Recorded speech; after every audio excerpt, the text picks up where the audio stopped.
नमस्कार. संघर्ष वृत्तवाहिनीमध्ये आपलं स्वागत. घेऊया ठाणे आणि आसपासच्या परिसरामधील घडणाऱ्या महत्त्वाच्या घडामोडींचा आढावा. मुख्यमंत्री लाडकी बहीण योजनेतील लाभार्थी महिलांविरोधात केलेल्या अवमानकारक उद्गाराबद्दल शिवसेना उद्धव ठाकरे गटाचे खासदार संजय राऊत यांचा भाजपा महिला मोर्चाच्या वतीने तीव्र धिक्कार करून निषेध नोंदवण्यात आला. तसेच त्यांनी माफी मागावी अशी मागणी देखील केली आहे. विधानसभा निवडणुकीत लाडकी बहीण योजनेतील लाभार्थी महिलांना 1500 रुपये देऊन मतं विकत घेतली असा आरोप खासदार संजय राऊत यांनी पत्रकार परिषदेत केला होता. त्याचे तीव्र पडसाद राज्यभर उमटले. त्या विधानाबद्दल ठाण्यातही महिलांकडून संताप व्यक्त करण्यात आला. भाजपचे जिल्हाध्यक्ष संजय वाघुले यांच्या मार्गदर्शनाखाली महिला मोर्चाच्या अध्यक्षा स्नेहा पाटील यांनी सायंकाळी संजय राऊत यांच्या प्रतिमेला जोडे मारण्याचं आंदोलन आयोजित केलं होतं. त्याला महिलांचा उत्स्फूर्त असा प्रतिसाद मिळाला. भाजपचे ठाणे विभागीय कार्यालयाबाहेर हे आंदोलन करण्यात आलं. यामध्ये भाजपाच्या माजी नगरसेविका अर्चना मानेरा, माजी नगरसेविका नम्रता कोळी, शहर उपाध्यक्षा विद्या शिंदे, श्रुती महाजन, सपना भरगत, श्रुतिका कोळीमोरेकर, स्वप्ना देवरे, महिला मोर्चाच्या जिल्हा सरचिटणीस रितू सिकॉन, शीतल कारंडे, नौपाडा मंडल महिला मोर्चा अध्यक्षा वृषाली वाघुले, गीता देशमुख, कांचन पाटील, लक्ष्मी चांदणे, सुवर्णा अवसरे यांच्यासह इतर महिला पदाधिकारी व कार्यकर्ते येथे उपस्थित होते.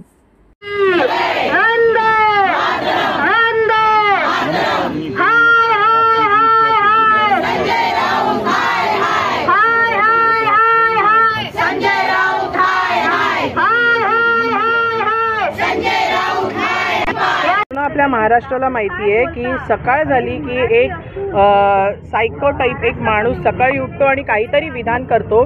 त्याच माणसाने आज सकाळी पुन्हा एक विधान केलेलं आहे की हे जे लाडकी बहीण आणि ह्या ज्या महिलांच्या उपयुक्त ज्या योजना आहेत ते देऊन सरकारने महिलांचं मत विकत घेतलेलं आहे आणि हे बोलून त्यांनी एक प्रकारे महिलांचा अपमान केलेला आहे. तर त्या अपमानाच्या निषेधार्थ म्हणून आज आम्ही सगळ्या महिला इथे आक्रमक झालेलो आहोत. त्यांनी त्यांनी जो आज सकाळी जो वक्तव्य केलेला आहे त्याच्यावरती आम्हा सगळ्या बहिणींचं एक मागणं आहे की त्यांनी सामुदायिक सगळ्या महिलांची जो अपमान त्यांनी सकाळी केलेला आहे तर त्यांनी त्याची माफी मागितलीच पाहिजे आणि ही आमची एकदम कठोर मागणी आहे की त्यांनी ही माफी मागितलीच पाहिजे. मी ठाण्यात भारतीय जनता पार्टीच्या बाहेर आज आम्ही माननीय आमचे अध्यक्ष संजयजी वाघुले साहेब यांच्या नेतृत्वाखाली आम्ही हे आज आंदोलन करत आहोत. हे आंदोलन यासाठी करत आहोत की संजय राऊत यांनी जे महिलांच्या विरोधात जे भाष्य केलेलं आहे ते अतिशय निंदनीय आहे असं मी म्हणेन आणि त्याच्यामुळे आम्ही हे जोडो मारो आंदोलन आम्ही केलेलं आहे आणि मी सांगेन की आम्हाला जर संधी मिळालीच ना तर आम्ही त्यांना समोर आल्यावरही त्यांच्या थोबाडात आम्ही जोडे मारायला कमी करणार नाही. ठाणे महानगरपालिकेचे मालमत्ता कर म्हणजेच प्रॉपर्टी टॅक्स भरण्याचे आवाहन.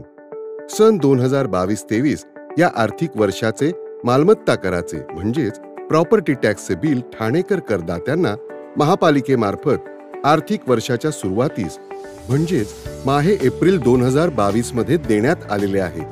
तथापि अद्यापही काही करदात्यांनी मालमत्ता कर महापालिकेकडे जमा केलेला नाही. सध्या आर्थिक वर्षाचा अंतिम टप्पा सुरू झाला आहे. मालमत्ता कर वसुलीसाठी महापालिकेतर्फे कडक कारवाई हाती घेण्यात आली आहे. या अंतर्गत जंगम मालमत्ता, टीव्ही, फ्रीज, वाहन व इतर जप्त करणे तसेच स्थावर मालमत्ता वॉरंट बजावून जप्त करण्यात येत असून मालमत्तेचा जाहीर विक्रीद्वारे लिलाव करून कराची रक्कम वसूल करण्यात येत आहे. मालमत्तेस पाणी पुरवठा करण्यात येणारे नळ संयोजन खंडित करण्यात येत आहेत. त्याचप्रमाणे थकीत मालमत्ता करावर 2% व्याज आकारले जात असल्याने भरावयाची रक्कम वाढत आहे. आपला मालमत्ता कर propertytax.thanecity.gov.in या लिंकद्वारे तसंच गुगल पे, फोन पे, पेटीएम याद्वारे ऑनलाईन पद्धतीने करण्याची सुविधा उपलब्ध करून दिली आहे.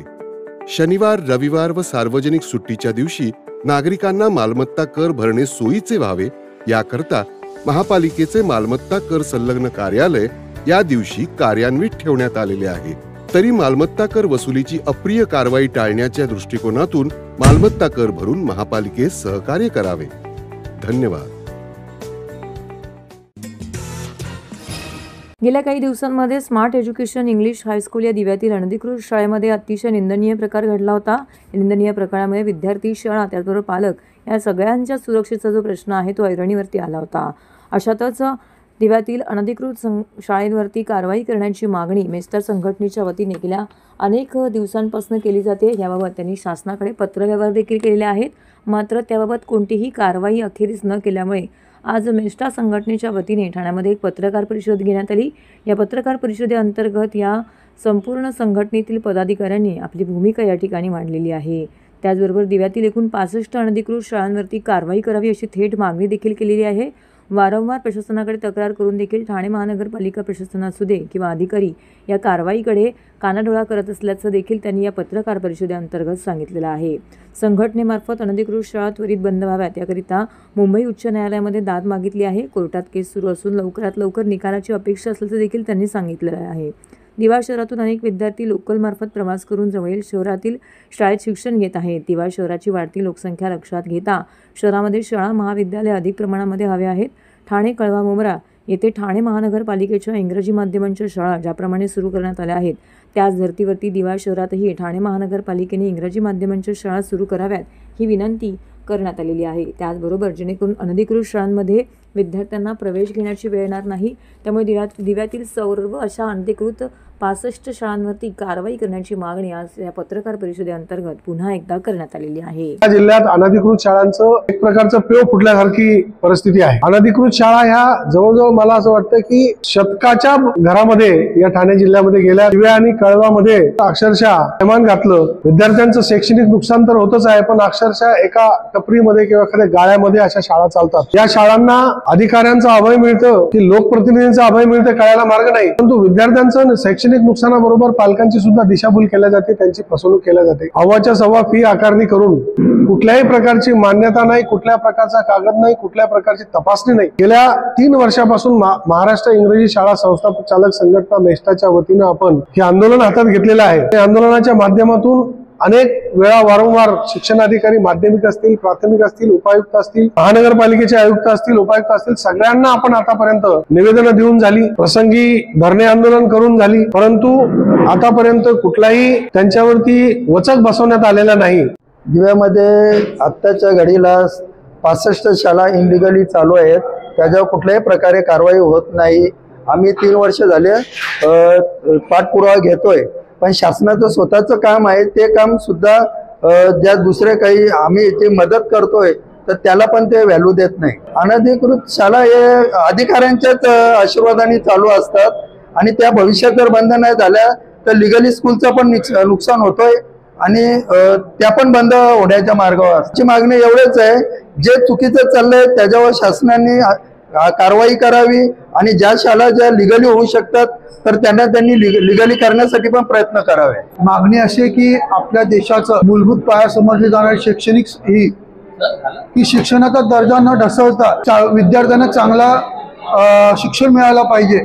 शिक्षण मिळताना आपली प्रगती, देशाची प्रगती होण्यासाठी आज शाळेने आहे, पण काही असं चाललंय की दिव्यामध्ये अनेक अनलिगल शाळा आहेत आणि लिगल शाळा फक्त मात्र बोटावर मोजण्या एवढ्या आहेत। त्या अनलिगल शाळेमध्ये ज्या शाळांकडे मूलभूत सुविधा आणि शाळांना शिक्षण देण्याचं चांगल्या प्रकारचं जमत असेल तर त्या शाळा चालू ठेवून तर ज्या शाळांनी गाळ्यांमध्ये वगैरे सुरू केलंय त्या लवकरात लवकर बंद व्हाव्या।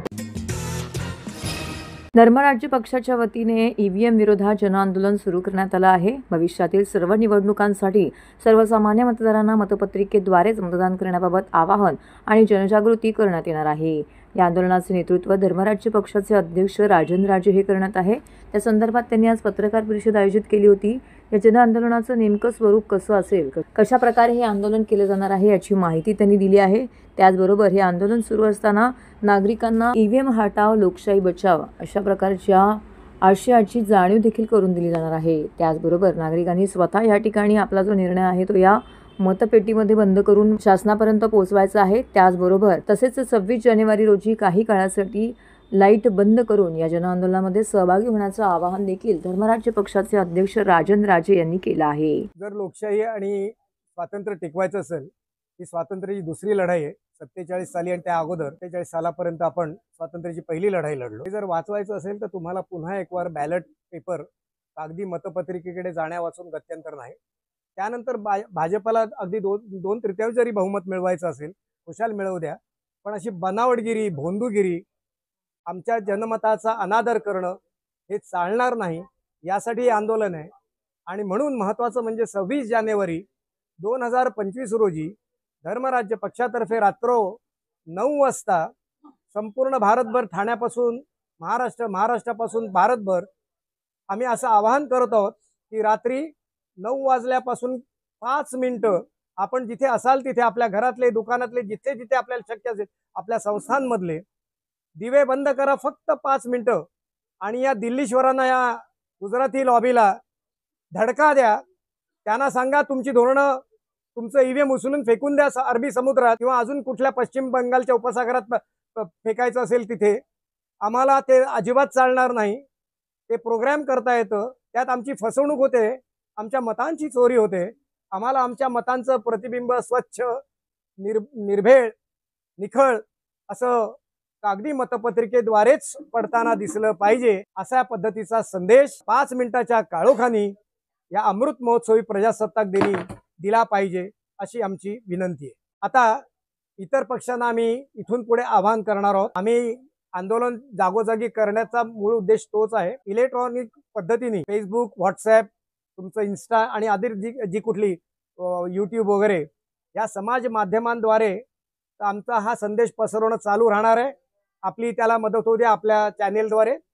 आणि राजकीय पक्षातल्या विविध बड्या नेत्यांना, प्रमुख नेत्यांना आम्ही भेटणार आहोत आणि ही संकल्पना त्यांच्या गळी आम्ही उतरवणार आहोत. आणि मला खात्री आहे की ह्या भारताच्या प्रजासत्ताकाच्या हिताच्या दृष्टीने, भारताच्या स्वातंत्र्याच्या आणि भारताच्या लोकशाहीच्या हिताच्या दृष्टीने, जपणूक करण्याच्या दृष्टीने हे कुठलेही प्रमुख नेते नाकारणार नाहीत. राहुल गांधी असोत, उद्धवजी ठाकरे असोत, शरदचंद्रजी पवार असोत, अरविंद केजरीवाल असोत, ममता बॅनर्जी असोत की अन्य कोणी असोत, कोणी हे नाकारणार नाहीत. संकल्पना निश्चितपणे उचलून धरली जाईल आणि अशी संधी साधी सोपी पण अत्यंत प्रभावी अशी, व्यवस्थेला धडका देणारी अशी पुन्हा येणे नाही. हे करा आणि ह्यांनी नाही भागलं एक मोठा आवाज उठेल, पण यांनी यानंतर मग मात्र जनतेला, आम जनतेला रस्त्यावर उतरावं लागेल. कारण ही मंडळी ज्यांचा प्राण पोपटात दडलेला आहे ईव्हीएमच्या, ती बिलकुल मानणार नाहीत. त्यासाठी आम जनतेला रस्त्यावर उतरावंच लागेल, एक मोठं जन आंदोलन छेडावंच लागेल आणि या सगळ्या विरोधी पक्षांना सांगावं लागेल की no ballot paper, no election. जर ईव्हीएम नसेल, खरं तर हे लोकसभेला व्हायला होतं, हे विधानसभेला व्हायला होतं महाराष्ट्राच्या. अनपेक्षित निकाल लागतात म्हणजे काय हे. आणि 2 राज्यांच्या निवडणुकीत एक राज्य हरतं, एक राज्य जिंकतं, म्हणजे एके ठिकाणी मॅनेज केलं जात नाही, दुसऱ्या ठिकाणी केलं जातं की जेणेकरून लोकांचा विश्वास बसावा. बुद्धिजीवी मंडळी आहेत, IIMs मधनं, IITs मधनं, कुठल्या IAS मधनं तयार झालेली सगळी बुद्धिजीवी मंडळी आहेत. यांची डोकी काय चालतील तुम्ही कल्पना पण नाही करू शकत. उच्च कोटीची बुद्धिमान बदमाशी आहे ही.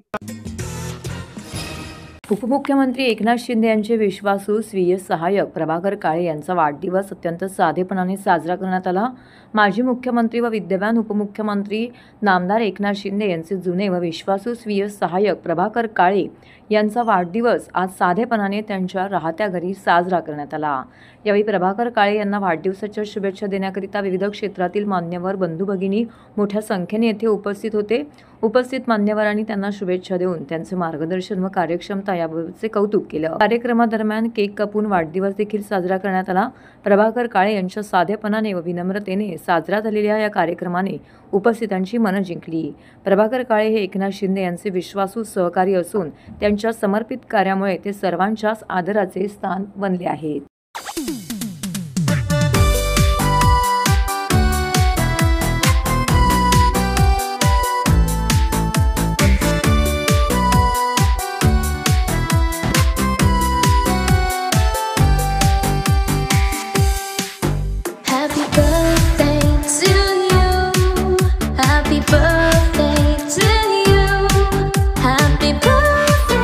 Happy birthday, and the sun burns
भारतीय लष्करातील सैनिक हे अहोरात्र आपल्या सीमेवरती रक्षण करत असतात. त्यांच्या प्रति कृतज्ञता दाखवण्यासाठी सशस्त्र सेना ध्वज दिन निधीची संकल्पना अंमलात आणली आहे. या निधीच्या माध्यमातून सैनिक, माजी सैनिक, त्यांच्या कुटुंबियांना मदत देखील केली जाते. त्यामुळे शासकीय कार्यालय जबाबदार नागरिकांना ध्वजदिन निधीसाठी सढळ हाताने मदत करण्यासाठी पुढाकार घ्यावा, असं आवाहन उपजिल्हाधिकारी हरिश्चंद्र पाटील यांनी केले आहे. सशस्त्र सेना ध्वजदिन 2024 निधी संकलनाचा ठाणे जिल्ह्यातील शुभारंभ कार्यक्रम ठाणे जिल्हाधिकारी कार्यालयातील जिल्हा नियोजन समिती सभागृहात पार पडला. त्यावेळी उपजिल्हाधिकारी पाटील बोलत होते.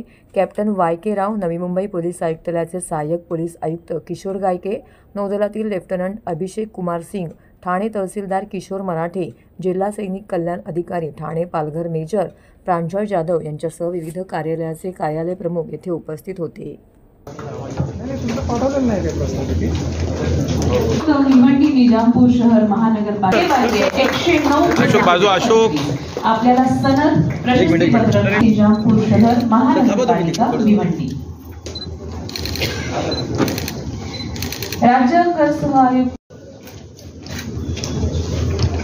सर इकडे सर थोडं क्लोज या ना सर, क्लोज या. सर्वांना लावणार आहे आम्हाला पण सर. हो एकदा जोरदार टाळ्या त्यांना अत्यंत मानाचा सोहळा आहे.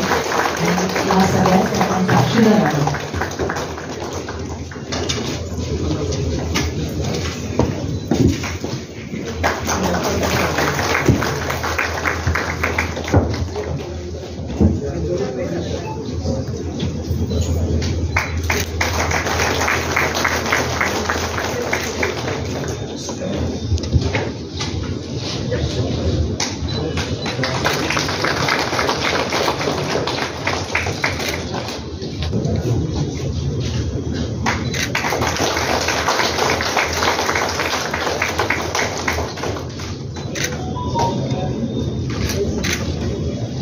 धन्यवाद. त्यांनी आवाहन केलं होतं आणि त्याला भरभरून प्रतिसाद मिळाला आहे. यासाठी माननीय जिल्हाधिकारी यांचे आभार मानावे तेवढे थोडेच आहे.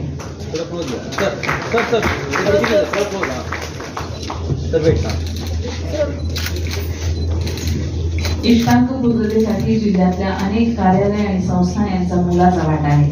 अशा कार्यालय आणि संस्थांचा गौरव मान्यवरांच्या हस्ते कार्यालयाला सनद देऊन करण्यात येत आहे. आप आगे कैसे गए?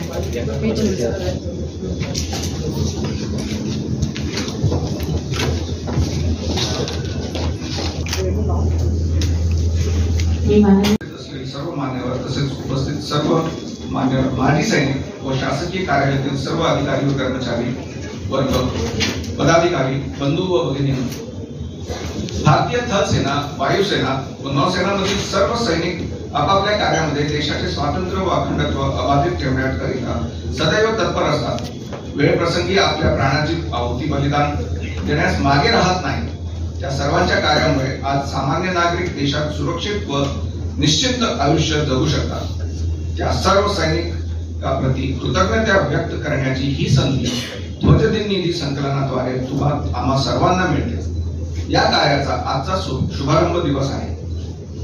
या ध्वजदिन निधी शुभारंभ कार्यक्रमात आपले सगळ्यांचे स्वागत करतो. ध्वजदिन निधी किंवा ध्वजदिन ही प्रथा 1949 पासून चालत आहे. तर हे होतं संघर्ष वृत्तवाहिनीचं आजचं बातमीपत्र. उद्या पुन्हा भेटू याच वेळी याच ठिकाणी ताज्या घडामोडींसह. तोपर्यंत नमस्कार.